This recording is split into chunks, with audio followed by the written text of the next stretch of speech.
Buenas noches, estimados alumnos de la clase de títulos valores. El día de hoy estaremos revisando las características que tienen ellos y profundizaremos en cada una de ellas. Para empezar, abordaremos la característica de autenticidad. Esta característica está agregada en el Código General del Proceso, artículo 244. Dentro de este artículo nos define los requisitos para saber si el documento es auténtico. El primero de ellos pues es tener certeza sobre la persona que lo elabora, la persona que lo suscribe, la persona que lo firma. En este aspecto de la firma me detengo un poco. Tenemos que recordar que en clases anteriores hemos mencionado que la firma hoy día no se extiende solamente a la manuscrita, sino que tenemos otros mecanismos de firma que abordaremos en otra sesión. Eh, Teniendo esta certeza de la persona que elabora el documento, que lo firma, que lo suscribe y demás, entonces tendremos que ver también que conocemos esa persona, la cual existe certeza de esa persona a la cual se le atribuye el documento. Estos serían entonces los dos requisitos que tenemos al respecto. Adicional, esta norma nos trae tres escenarios, los cuales tendremos entonces que también revisar. El primero de estos escenarios es el que tiene que ver con los documentos que son expedidos por un funcionario público. Ello quiere decir que la persona que expide el documento está facultada y adicional que tenemos certeza sobre esa escritura, esa firma puesta en el documento.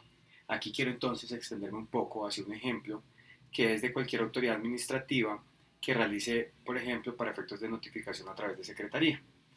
Para este caso yo podría tomar el documento, fotocopiarlo y entregarlo en virtud de la notificación, por ejemplo, por aviso o fijarlo en la sede, en la instalación de la empresa que deba ser notificada.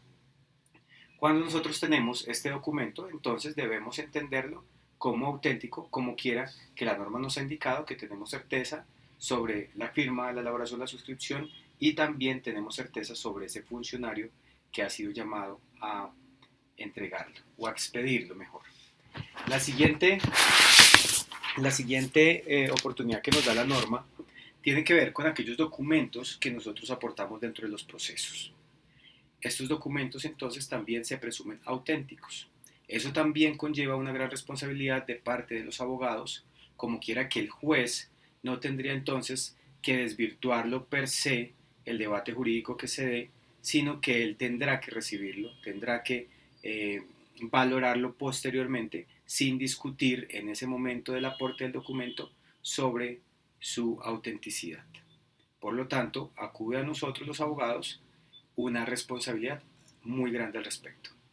El siguiente escenario que contempla este artículo 244 es el que tiene que ver con nuestra materia. Este entendido en que los títulos valores pues se entienden como documentos auténticos. Ello quiere decir que el juez no puede valorarlo de una manera previa, sino que él lo entenderá conforme está escrito en la norma. Ello quiere decir que si tiene la suscripción, si tiene la firma, pues entonces él entenderá a bien que ese documento es considerado auténtico. Esto también nos conlleva a analizar las posibilidades que nosotros tenemos sobre tachar, digámoslo, esta autenticidad. Y se realiza de la siguiente forma. Teniendo en cuenta que la firma es de quien la elabora, ejemplo, si yo suscribo un título, entonces sería yo el único llamado a tacharla por ser el dueño de ella. En ese entendido, cuando nosotros entramos en un debate jurídico que tiene que ver con la autenticidad del documento, entonces podríamos estimarlo dentro del título con una firma la cual no reconozco. De la misma forma encontraremos algunos otros escenarios que no desestiman que el documento es auténtico, sino que por el contrario el juez tendrá que valorar a la luz del Código de Comercio y como se ha mencionado en distintas oportunidades, es la ley la que rellena el espacio que se encuentre en blanco. Luego de esto, entonces también podremos hablar de autenticidad, me parece un aspecto muy importante, esa autenticidad que tiene que ver con los libros de comercio. Ahora bien, esto de los libros de comercio, hago un énfasis en ello, es porque dentro de los libros de comercio nosotros encontramos operaciones activas y pasivas Esas operaciones activas y pasivas estarán entonces respaldadas por un título, valor, cualquiera que sea, de contenido crediticio o bien sea de participación. Entonces, nosotros tenemos que entender que también la contabilidad tendría una incidencia y que se va a presumir auténtico. Encontramos también pues en la norma la operación activa y pasiva pues tiene que concordar con su contraparte. Eso quiere decir que en la suscripción de un título valor, una parte que es deudora y una parte que es acreedora tenía que tener el respectivo registro contable. Esto no ocurre a menudo en personas que no sean personas naturales, que no sean jurídicas. Sin embargo, es necesario precisarlo para que ustedes, en virtud de esas asesorías que van a brindar, entonces puedan indicarle a sus clientes que tendrán que hacer los respectivos registros de las operaciones activas y pasivas de acuerdo con el título valor y de acuerdo con la posición en la que se ha realizado la operación. La operación. El siguiente criterio la siguiente característica que evaluaremos entonces será la literalidad. La literalidad pues entendida como lo que está allí escrito dentro de ese título valor. Cuando nos referimos a literalidad, entonces no podemos hacer extensiva ella a ningún tipo de interpretación.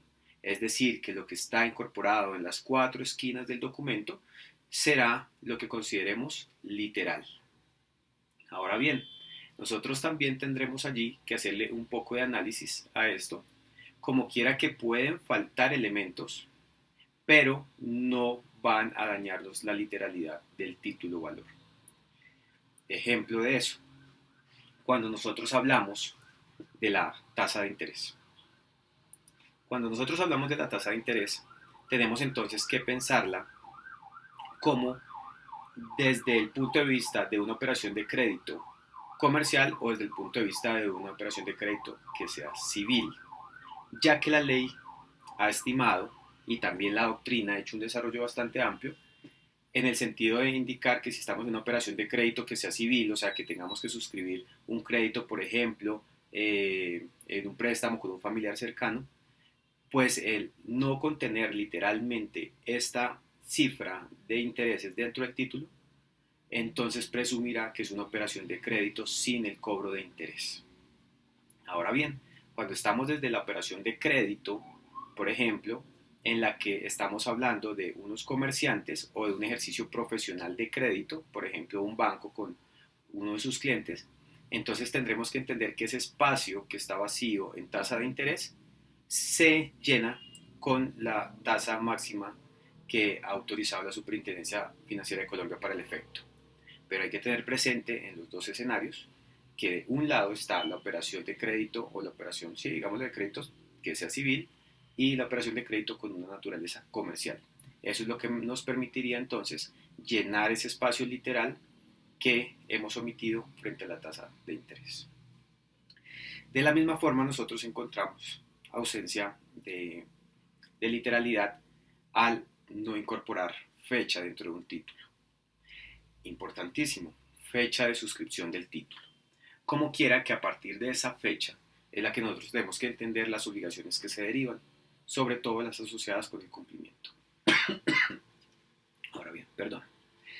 Ahora bien, en ese entendido, entonces tendremos que desplazarnos por la norma comercial para observar que frente a la ausencia de esa literalidad frente a la fecha de suscripción del título, entonces la entenderemos desde el momento en el que se hace la suscripción y la entrega del mismo al acreedor, por ejemplo.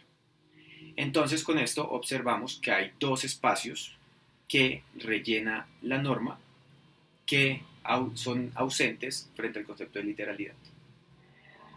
Nosotros tenemos que entender también la literalidad desde otro punto, y es que hay algunos elementos que no pueden ser considerados, o mejor, no pueden ser rellenados por la norma, como quiera que no está allí indicado, y para el efecto tendremos que entonces incorporarlos literalmente en el cuerpo del título. Cuando hablo del cuerpo del título, entonces tenemos que pensarlo en el documento como tal, en el título valor como tal, o en las quitas o glosas que le complementen. Eso quiere decir que si yo voy a extenderme, que no me quepa literalmente en el título algún tipo de operación que haga con él o algún tipo de circulación, endoso, aval, operación en general, entonces yo qué tendría que hacer es incorporar un documento adicional en el cual pueda ligar el título valor y las operaciones posteriores o subsiguientes. Para ello tengo una recomendación y es muy sencilla. Identifiquen el número del título, por ejemplo, si estamos hablando de un formato que sea de letra de cambio, un formato de pagaré, etcétera. Entonces, la quita o la glosa, es decir, una hoja adicional que se agrega, se incorpora al documento, pues tendrá que ir identificada con el número del título, pero a la vez con el número de la forma o el formato que ustedes han comprado, han adquirido. Una vez tengamos entonces esa composición literal, no solamente dentro del título valor, sino que también la extendemos a la de la quita o la glosa, entonces allí tendremos que incorporar situaciones para el efecto que no contempla la ley. Por ejemplo, los abonos. Los abonos que tienen una carga para las partes, entonces tendremos nosotros que ubicarlos dentro del título valor. Una vez se cancela o se hace el abono de la obligación contenida en el título valor, entonces nosotros tenemos que agregar la inscripción del abono. Esta inscripción del abono entonces tendrá que tener el valor que se ha pagado del título, quién le ha pagado ese abono, quién lo ha realizado. Recuerden también que ahí pueden haber algunas eh, prebendas y derechos asignados a los productores o a personas que hayan realizado el pago, entonces por esto es muy importante. Tengo que agregar la fecha de pago, como quiera que esa fecha me hace un recálculo dentro de las obligaciones del título y, eh, y digamos que esas inscripciones que queden bastante claras ahí me dan la oportunidad de tener configurado este abono. Caso contrario, si yo realizar un abono y no queda en el título valor agregado, o sea, que es ausente de literalidad dentro del título, entonces no tenemos ningún tipo de derecho en él.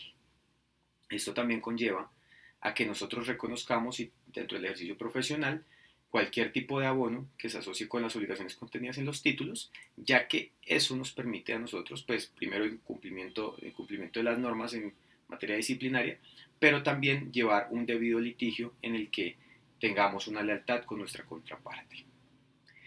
Por otro lado, encontramos otra de las formas que pueden ser ausentes dentro del título que no va rellenando la ley. Para ese caso encontraremos los plazos otorgados de manera verbal.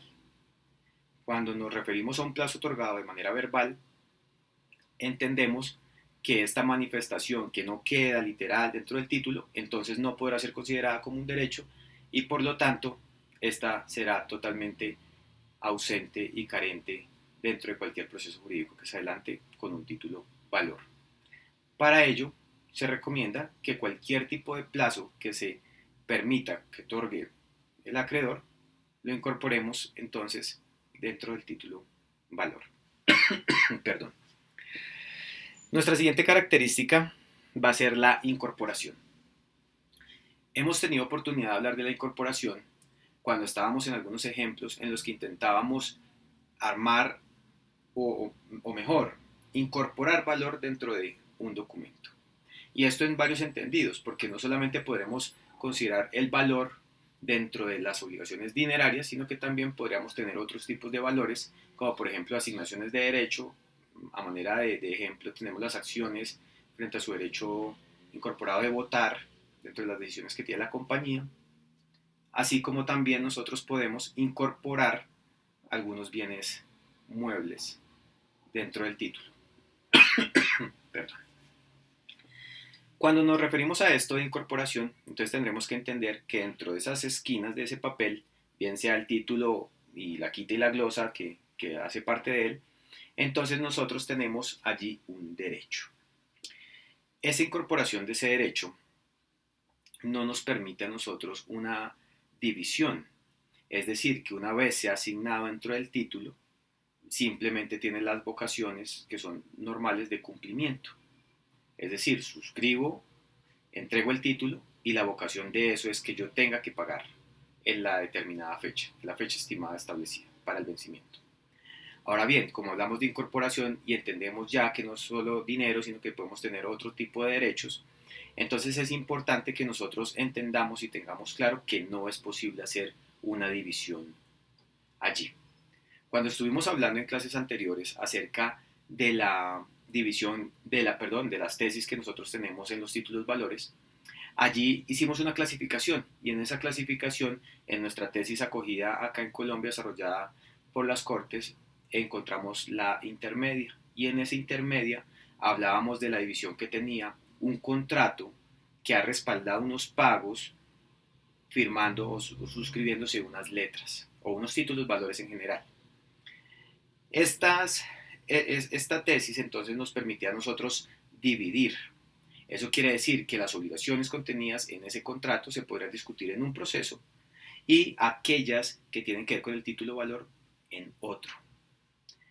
Cuando nosotros entonces dividimos dentro de esa tesis las dos posibilidades que tenemos, encontramos que no hay una división y que no hay una distinción y que por lo tanto la vocación del contrato frente a su cumplimiento y la vocación del título frente al pago serán independientes. Por lo tanto, si observamos un incumplimiento dentro del contrato, pues no riñe para nada con la obligación que se agregó dentro del título valor. Ahora bien, las normas sí nos permiten hacer algo al respecto. Y es que cuando yo he decidido continuar con la causa del contrato, entonces puedo hacerle la entrega o debo hacerle la entrega del título valor a la contraparte. Estos casos se dan cuando estamos hablando de unas obligaciones que son mucho más fuertes dentro del contrato y no dentro del título. A manera de ejemplo, si nosotros tenemos una discusión contractual de unos 500 millones de pesos, pero tenemos unos títulos por cobrar de unos 5 millones de pesos, pues claramente esa diferencia entre los 500 y los 5 millones hará que yo prefiera demandar el contrato y no que me vaya por la vía ejecutiva. Con lo anterior, podemos entonces dilucidar que en esta tesis intermedia podemos encontrar una separación y posteriormente una entrega de los títulos al deudor simplemente porque decido irme por la acción contractual. Este es el único escenario en que encontraríamos entonces, a manera de ejemplo, una salida de la incorporación que traen los títulos valores. Por otro lado, hablaremos de la negociabilidad de los títulos. Esto más adelante lo vamos a analizar desde el criterio de circulación, desde los endosos. Pero aquí es importante hacer una precisión y es que dentro de las características de los títulos y encontrando la negociación o la negociabilidad, tenemos que precisar que en todos los eventos el título tiene esta vocación. Por lo tanto, el tener un título valor guardado debajo del colchón, guardado en la caja fuerte, no genera la rentabilidad, no genera la oportunidad que trae un título en virtud de esa circulación y negociación.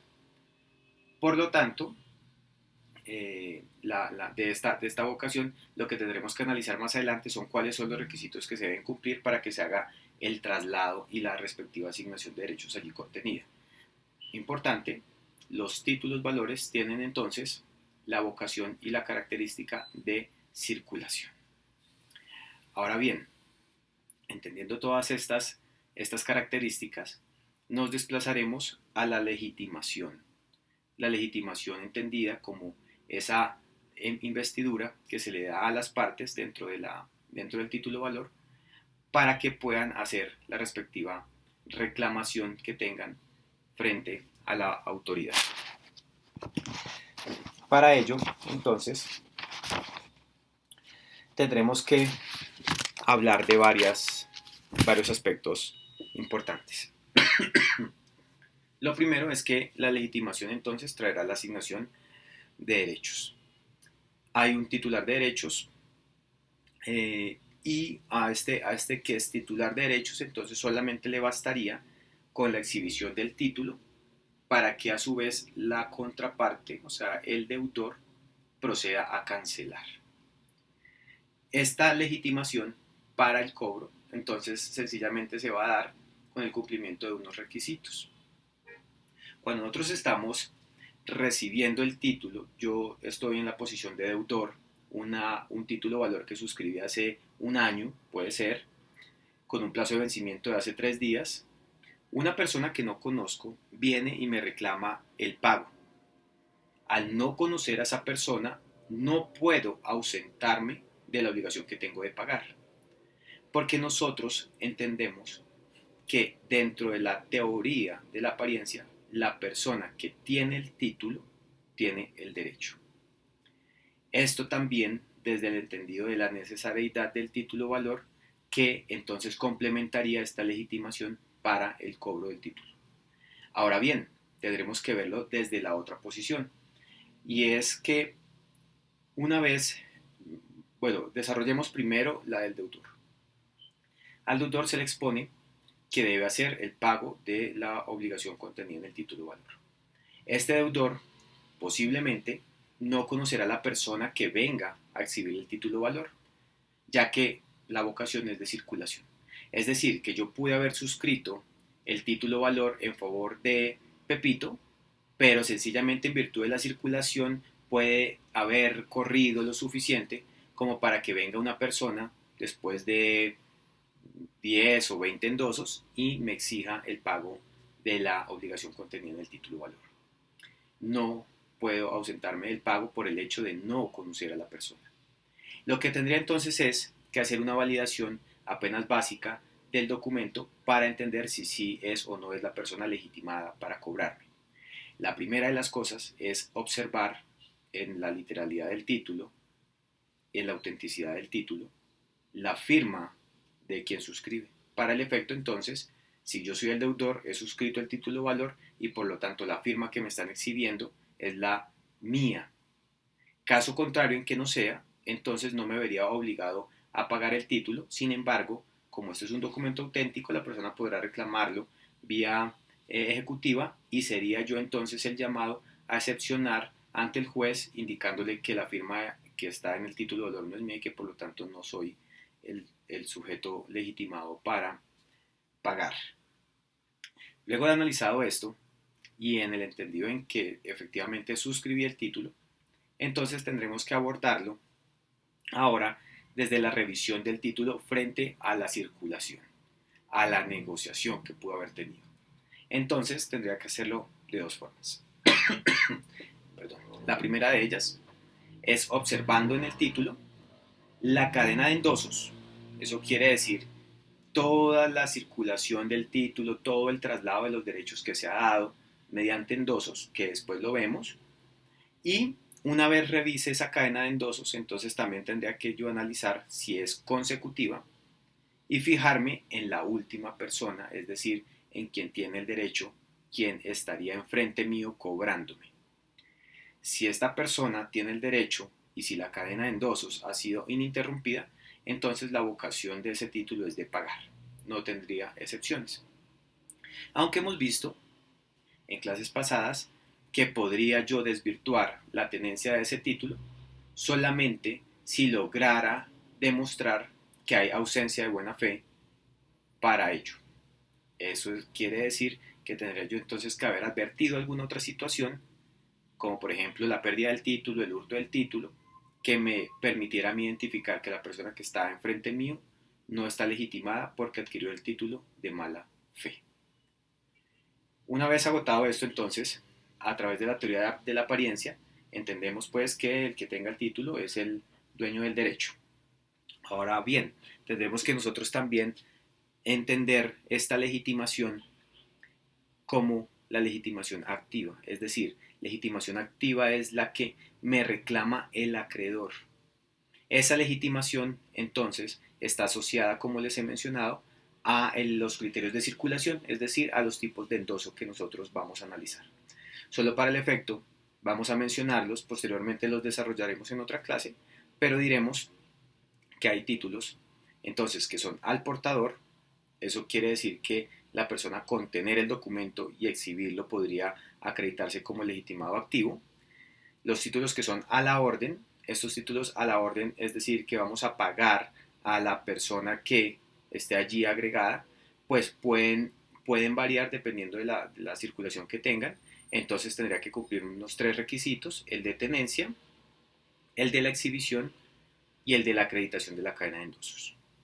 Ahora bien, frente a los títulos que son nominativos, entonces tendremos que verlo con más requisitos. El primero es la tenencia del título, el segundo es la exhibición del título, el tercero es la cadena de endosos frente al título, y por último tendremos entonces la inscripción en libros. Retomemos. La primera opción que tenemos son de títulos que son al portador. Ello quiere decir que quien tenga el título y lo exhiba es el legitimado por activa. La segunda, el que es a la orden. Entonces, el que tenga el título, lo exhiba y acredite a través de la cadena de endosos que es el titular del derecho, será legitimado por activa. Y la tercera, los que son nominativos. Estos nominativos entonces tendrán más requisitos. El primero, la exhibición, perdón, el primero la tenencia, el segundo la exhibición, el tercero la cadena de endosos y por último la inscripción en libros. Este cuarto elemento de inscripción en libros es una obligación que también podría entonces hacer cumplir o hacer valer el acreditado o el legitimado por activa. Es decir, que tiene el título, puede exhibirlo, eh, tiene la cadena de endosos, pero no está inscrito en los libros de la empresa. Ejemplo, las acciones.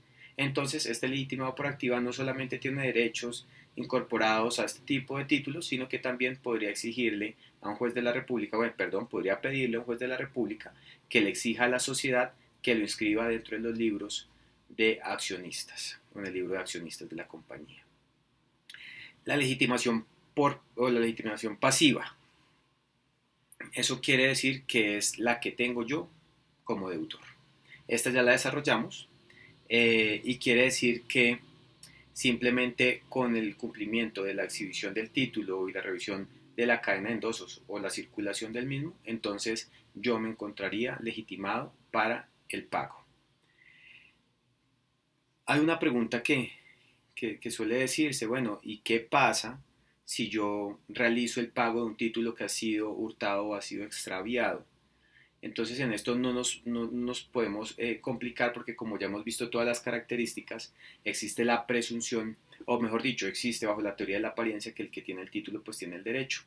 Por lo tanto, tengo que considerar yo si podría desvirtuar la adquirencia de ese título de buena fe o no. De lo contrario, entonces la persona podría ejecutarlo y sencillamente yo sería el llamado a pagar. Ahora bien, hay que evaluar las consecuencias económicas que esto tiene, porque si estamos hablando dentro de algún tipo de título que nos genere sanción, pues entonces aparte de no hacer el pago del título, pues yo también tendría que asumir esa consecuencia frente a la sanción. Por lo tanto, no hay una excepción de pago, como ya les dije, a menos que pueda desvirtuarla. Si ustedes realizan un pago de un título que ha sido extraviado, pero ustedes no pudieron desvirtuar esa buena fe con la que lo adquirió, pues sencillamente no serán responsables por el pago que han realizado. Ahora bien, nos queda de las características que analizamos dentro de esta clase, que es la autonomía. Entonces nosotros encontramos autonomía por activa y eh, autonomía activa y autonomía pasiva. Esta autonomía entonces vamos a explicarla como esa circulación del derecho y es totalmente autónomo. Es decir, que cada vez que vamos agregando dentro del título una asignación de derechos, esta se hace autónomamente para cada uno de los comprometidos. Ejemplo, si vamos en la cadena de endosos, la quinta, es decir, el título ha circulado ya 5 veces y en la quinta posición se ha agregado un aval, por ejemplo, entonces este aval tendrá unas consecuencias jurídicas hacia atrás, es decir, que sus obligaciones, las que adquirió dentro del título de valor, tendrá que responderlas hacia atrás. Ahora bien, lo discutiremos en otros escenarios, en otras clases, pues en qué forma tendría que entender la norma, pues no la norma, se tendrá que entender la posición dentro del título, lo revisaremos más adelante, pero sí es importante acá que entendamos que hay total autonomía. Es decir, que hay una independencia en la asignación de derechos y obligaciones de cada uno de los participantes dentro del título.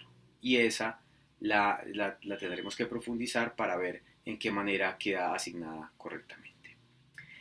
Cuando nosotros hablamos de la autonomía pasiva, la primera, esta autonomía pasiva hace referencia a el nacimiento del título. Es decir, que cuando el título no ha circulado, cuando el título tiene una obligación directa de pago, entonces lo hicimos simplemente acreedor y deudor y de esa manera se quedó, entonces nosotros nos encontraríamos ante una autonomía pasiva porque no se han ejercido esa negociabilidad. Sin embargo, y en contraposición, la autonomía activa quiere decir que el título ha circulado a partir de endosos, es decir, que su fuente es el endoso, que no tiene excepciones y que nosotros encontramos pues unas formas en las que se podría acreditar. En esta legitimación entonces, por activa, encontramos la originaria.